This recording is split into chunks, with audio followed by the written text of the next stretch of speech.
Loving you aí, Gustavo. Loving you. Muito bom esse negócio. Beleza, galera? Vou compartilhar rápido com vocês. Vocês sabem que eu sou rápido mesmo, não é mentira. E nós estamos aqui no nosso culto pré-tribal. Tem bastante gente de fora, né? Tem 3 cearenses lá na minha casa.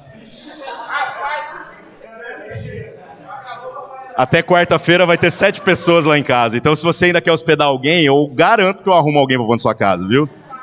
Dá-se jeito, viu? Tudo é possível. Vai ficar 12, Eu quero só ver, filho. Se alguém passar fome lá, cara, você vai apanhar. Tá prometido aqui, viu? Farinha e água mesmo. Não, eu até usei um dos cearenses para instalar o chuveiro aqui ontem, né? Que eu pensei, pô, mão de obra gratuita, né? Tem o pastor Ed aqui, que veio de Portugal, que está aqui para nos conhecer. Quem mais aqui é de fora? Que veio nos...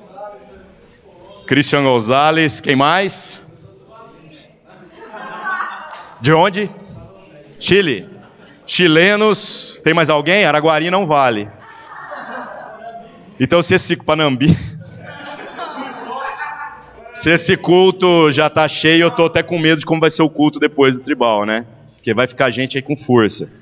Mas vamos lá, eu estava meditando nessa semana sobre algumas coisas, e eu estava tirando umas conversas com o Leozão, que trabalha lá comigo, e aí, no meio de umas viagens que a gente teve lá, eu pensei assim, cara, eu ainda vou pregar esse negócio. Aí eu tentei anotar e deixar para depois, mas não deu, vai ter que ser agora mesmo, né? Porque eu fiquei muito incomodado com algumas coisas que a gente estava pensando lá nessa quinta-feira, e é engraçado como isso se conecta com o que eu gostaria de falar hoje, sobre esse tempo que a gente está pré-tribal e as oportunidades que a gente tem recebido de Deus para tudo que vai acontecer nessa semana.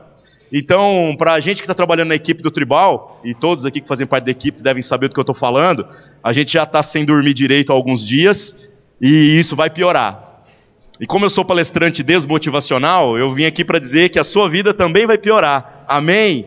Então... essa semana vai ser difícil, essa semana vai ser corrido, mas tem sido um tempo, quando a gente tem viajado, andado com outras pessoas, conhecido outras igrejas, ou quando pessoas vêm até aqui, é impressionante o quanto que Deus nos abençoa, o quanto que Deus fala com a gente. E é engraçado porque eu começo então a tentar entender o que de fato há de diferente nesse tempo. Então algumas reflexões a gente precisa fazer. Para a gente viajar um pouco aqui e depois voltar, eu queria que vocês abrissem sua Bíblia lá em Gênesis, versículo 3:19, que tem a ver aqui com o que eu falei, que eu estava pensando com o Leozão lá. É mesmo, cadê o Leozão?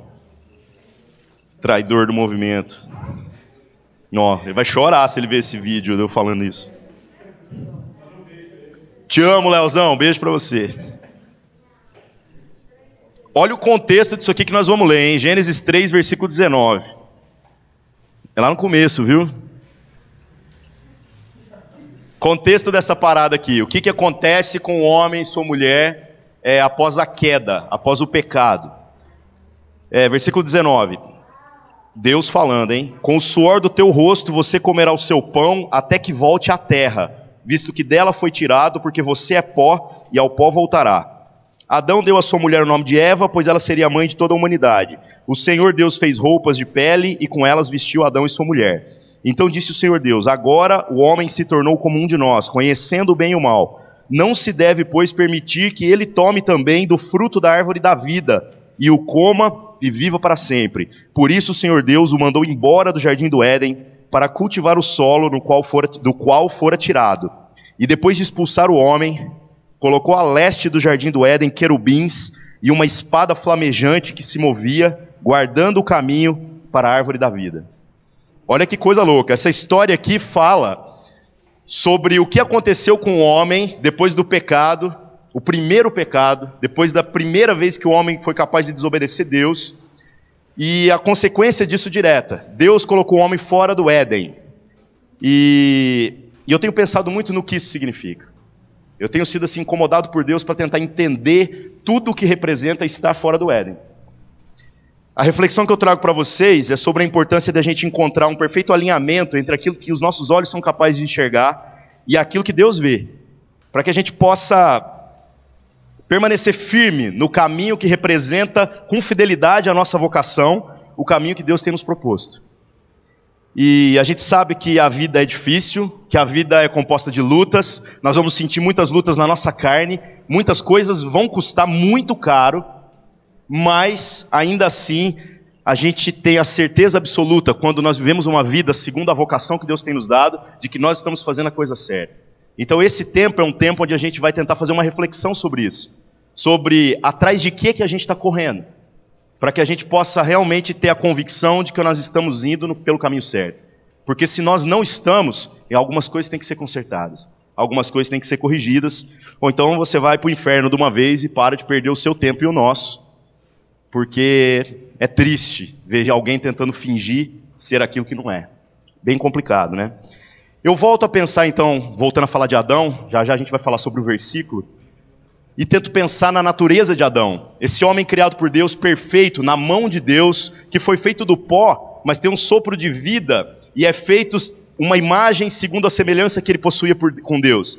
E é curioso que quando você olha esse homem, e o Cássio tinha uma figura bem legal, quando o Cássio me discipulou, ele falava isso para mim demais e eu ria, porque ele dizia assim, ele falava, olha, porque eu fazia perguntas assim, se Adão não tivesse pecado, aí a gente não tinha todo esse problema, né?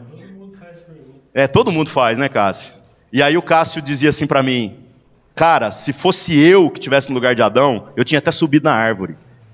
Quando Deus viesse, eu seria pego lá em cima da árvore. E esse comentário que ele fez, balançando nos galhos, né? E isso que ele disse, cara, isso é de uma profundidade imensa, porque, na verdade, Adão foi criado perfeito. Adão foi criado ali com todas as condições favoráveis, com tudo a seu favor.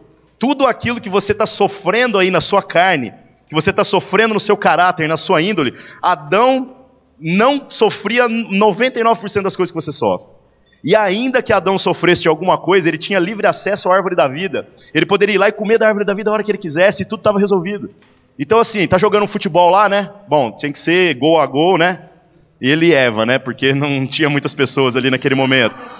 Mas se ele errou o chute, arrancou o tampão do dedão, ele pode correr lá e comer um fruto da árvore da vida e está tudo resolvido. Entendeu? Se ele vai lá e dá um soco no olho de Eva, ela não chama a polícia e pega a Lei Maria da Penha.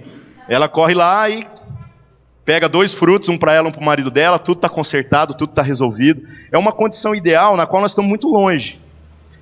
E aí então você para pensar e fala, depois do pecado, Deus pega esse homem e coloca ele para fora do jardim. E o jardim aqui nesse caso representa muito mais do que plantas ou um lugar físico, até porque aqueles que tentarem procurar esse jardim com olhos físicos nunca vão encontrar. Esse jardim não é um lugar, mas é como se ele fosse algo que está aqui no meio de todos nós, que está tão perto, mas só aqueles que têm os olhos iluminados por Deus são capazes de enxergar. E isso é fantástico.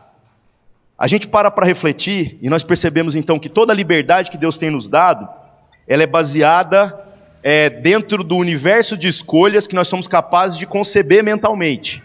Então naturalmente agora, já que nós não temos mais a mesma natureza de Adão, nós não somos mais pessoas perfeitas criadas nas condições ideais como Adão foi, a gente naturalmente então tem tudo para dar errado. E aqui vem uma promessa para você, vai dar errado. Vai dar errado, o pecado vai assolar a sua vida, você vai ficar doente, você vai engordar. Você acha que isso aqui foi barato? Não, cara. Vai te faltar domínio próprio, você vai pecar, essas coisas vão acontecer. Mas o curioso disso tudo é que a gente começa a perceber que quando o Espírito Santo vem e abre os seus olhos, de modo que você possa novamente ver o Éden, ver aquele lugar e aquelas condições, aquilo tudo que Adão viu, você vai se tornar irresistivelmente atraído por tudo aquilo que Deus é. E então, apesar de todos os problemas, de todas as circunstâncias, de todo o pecado, de todas as doenças, de tudo que você vai passar, todo sofrimento, angústia, você ainda assim vai ser uma pessoa obstinada em voltar para o lugar de onde Adão nunca deveria ter saído. Não estou falando do jardim, estou falando da presença de Deus. E isso é revolucionário. Isso é algo que apenas aqueles que conhecem a Cristo verdadeiramente sabem do que eu estou falando. E talvez a gente tenha levado uma vida meia boca, onde a gente vê pequenos relances e a gente está satisfeito com isso. Mas Deus quer nos levar a viver a plenitude daquilo que Ele é. Gosto demais da música em que fala, né, que Ele é o nosso galardão. Gente, isso é fantástico. Você está entendendo? Sabe o que eu quero do céu? Deus. O resto é besteira. Se eu morar numa caixa de papelão debaixo de um viaduto no céu, para mim é suficiente. Mas só o fato de estar na presença de Deus, isso é o que vale a pena, isso é o que faz toda a diferença. Vamos continuar aqui então. Aí Deus tem um jeito muito sacana, sarcástico, bem-humorado e doloroso de ferrar com a vida de Adão. Por quê? Porque Adão viu a glória de Deus. E uma vez que ele é afastado do Éden e da presença de Deus, ele se torna não mais um homem 100% espiritual e 100% carnal, mas agora ele é só carnal. E o que acontece então com esse homem? Ele tem que viver essa vida dura que a gente vive, mas sem jamais perder a perspectiva de se lembrar como era lá antes. Você faz ideia do tanto que a vida desse homem deve ter sido dolorida, o tanto que deve ter sido duro para Adão, ter que trabalhar num call center, atendendo o telefone o dia inteiro, sofrendo e pensando assim, você sabe, né? E pensando assim, antes eu não precisava fazer isso. Aí você fala assim, cara, mas isso deve ter doído demais, realmente. E Deus é tão sacana, no bom sentido da palavra, o senso de humor de Deus é algo tão fantástico, que Adão tinha uma esperança. Adão pensava assim, a única coisa que eu preciso é viver a minha vida agora em retidão, dentro da medida do possível, porque no final Deus deu uma promessa. Deus disse que Adão morreria e que ele voltaria de onde ele veio. E ele veio exatamente do pó que saiu lá de dentro do jardim, da onde Deus fez ele. Então Adão tinha uma esperança, e a esperança de Adão era morrer. Ele deveria pensar assim, tudo bem, agora a vaca foi pro brejo mesmo, eu vou ficar preso aqui nesse call center, trabalhando, levando chicotada a vida toda, mas daqui 70 anos, eu vou morrer. E aí a hora que eu morrer, eu volto para o jardim, eu volto para a presença de Deus e está tudo certo. Segundo Gênesis capítulo 5, versículo 3, Adão viveu 930 anos. Tem gente que lê a Bíblia e fala assim, nossa, como era bom, o povo vivia muito. A maior desgraça que Deus pôde ter feito naquele momento foi esticar a vida de Adão. Porque Adão devia esperar ansiosamente pelo tempo da morte para que ele pudesse voltar a Deus. Agora a gente está aqui, né, vivendo mais ou menos uns 70 anos, já está todo mundo morrendo. E a gente não discerne o porquê que nós não temos essa ansiedade da busca por quem Deus é, como Adão tinha. E é simples, porque nós não vimos o que os olhos dele foram capazes de ver. Então a nossa vida ela vai andando sem sentido. A gente continua caminhando, sem tentar entender nada, como se a vida fosse tudo obra do acaso mesmo, nada explodiu e virou tudo, e faz de conta que está tudo bem. A nossa vida vive em função do carnê da Casas Bahia, onde você compra alguma coisa, depois fica 3 anos trabalhando para pagar, para quando você conseguir tirar o seu nome do SPC Serasa, você fazer outra dívida para comprar outra coisa que você não precisa, e depois no final você fica triste porque tudo que você tem não vale merda nenhuma, e a sua vida não melhora, cara. E aí você pensa que você vai ter uma família ideal, você vai se casar, você vai ter filhos, que tudo vai dar certo, e aí o seu filho, não, vai dar trabalho. A sua mulher vai ser um inferno na sua vida, e você na dela.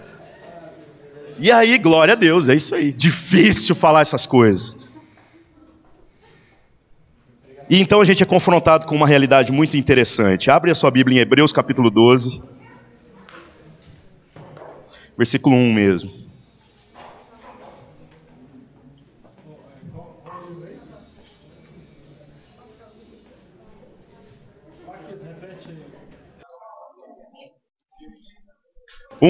Hebreus 12, 1.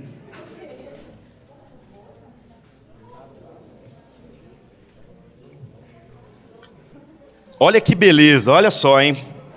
Paulo fala palavras aqui que enchem o nosso coração de ódio. Hebreus 12, 1.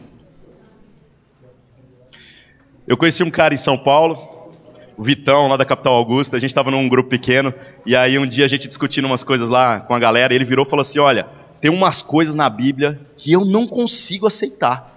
Aí a gente perguntou assim, tipo o quê? Ele falou, tipo tudo. Aí eu pensei assim, cara, gostei da sua sinceridade. O cara é crente, viu, gente? Mas eu gostei demais da sinceridade dele. Vamos lá, Hebreus 12:1. Portanto, também nós, uma vez que estamos rodeados por tão grande nuvem de testemunhas, livremo-nos de tudo que nos atrapalha e do pecado que nos envolve. ênfase aqui, viu? O pecado que nos envolve. E corramos com perseverança a corrida que nos é proposta, tendo os olhos fitos em Jesus, autor e consumador da nossa fé. Ele, pela alegria que lhe fora proposta, suportou a cruz, desprezando a vergonha, e assentou-se à direita do trono de Deus. Pensem bem naquele que suportou tal oposição dos pecadores contra si mesmo, para que vocês não se cansem e nem se desanimem. É aqui que entra a história. Versículo 4. Na luta contra o pecado, vocês ainda não resistiram até o ponto de derramar o próprio sangue.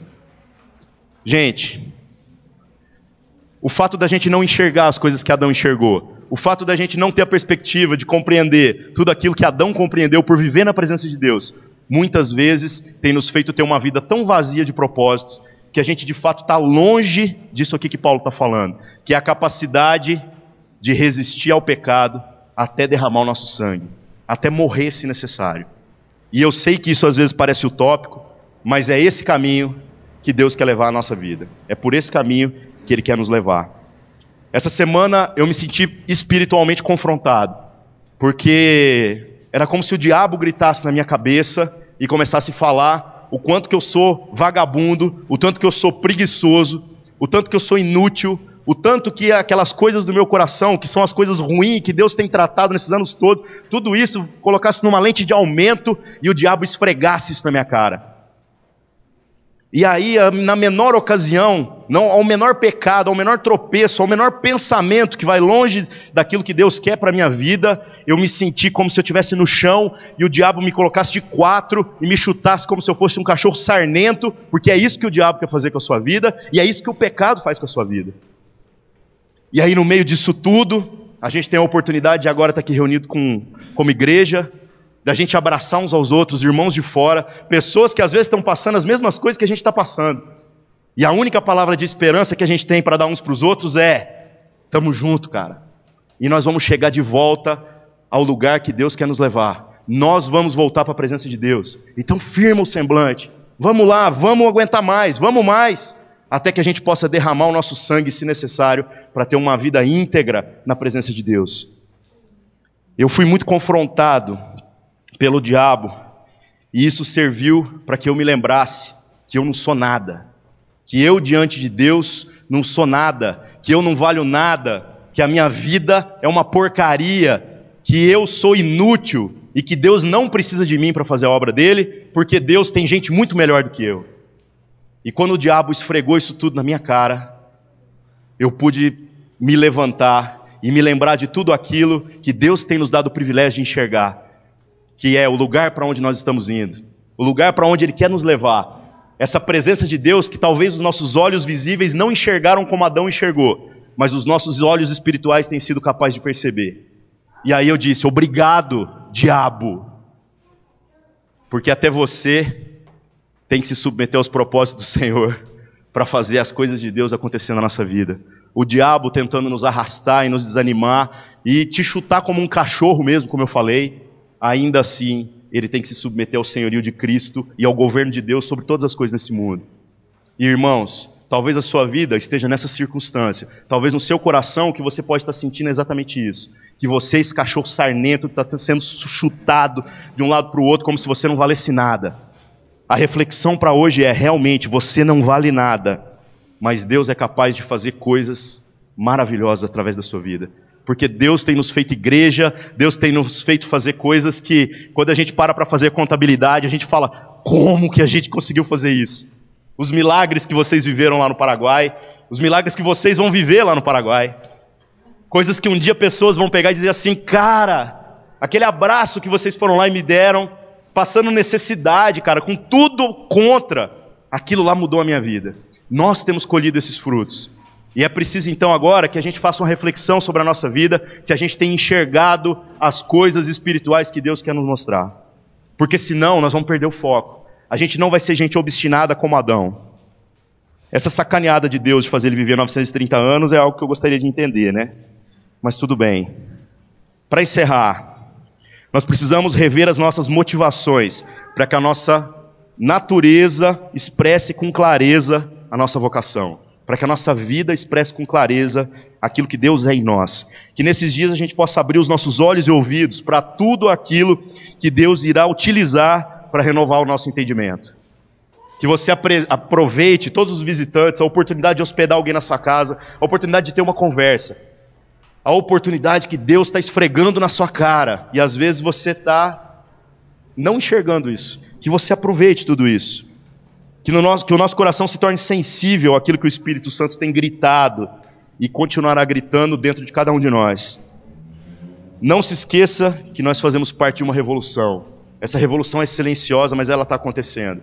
Todos os dias nós temos colhido frutos dessa revolução. Então nós não podemos jamais perder de vista para onde nós estamos caminhando.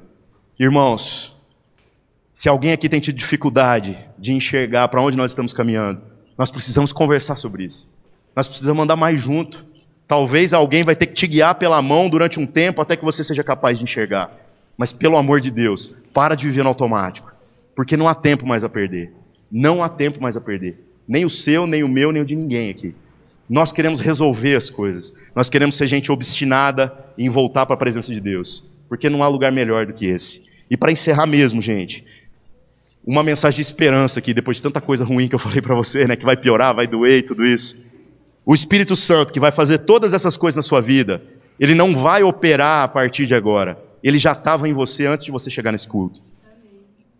O Espírito Santo de Deus, ele já está com você desde que ele te chamou. Você está aqui, você tem tido essa sede de saber mais do Deus, porque o Espírito Santo de Deus já está agindo na sua vida. A única coisa que você precisa é de uma clara compreensão de quem Deus é e de quem Ele está dizendo que você é.